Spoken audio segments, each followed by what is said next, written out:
سفيت أمري وكفيتني الخجل. ngir ngay man di am yu am solo yi bàyyeekoo fii ci Soridane Abadan TV da ngay bës s'abonné teg ci kolos rek lépp yem.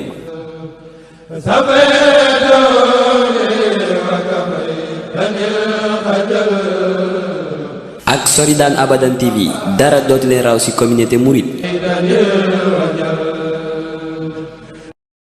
bi sëriñ bi sancee Touba 1888 te déwén sa 1889 le gouverneur Clément Thomas ñëw fi ni sëriñ Touba tasaareel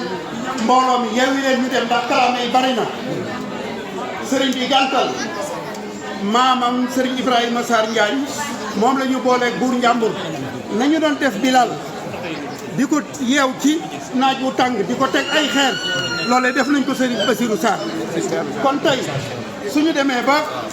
caatum Serigne Touba mi tàmbalee woon ci ñaari ganaar maa ngi ko doon wax keroog ci Touba TV Serigne Bassirou Sarr tey fasante woon ak soxna si at mu jot mu indi junniy ganaar defe naa ni junniy ganaar yi Serigne Bassirou Sarr yooyee mooy tontul tubaab bi ni ko la nga bëggoon di da ngay tasaare murid yi day loolu amul maa ngi dégg dëgg la. loolu sëriñ bi daa mu tànk ginnaaw tànk kanam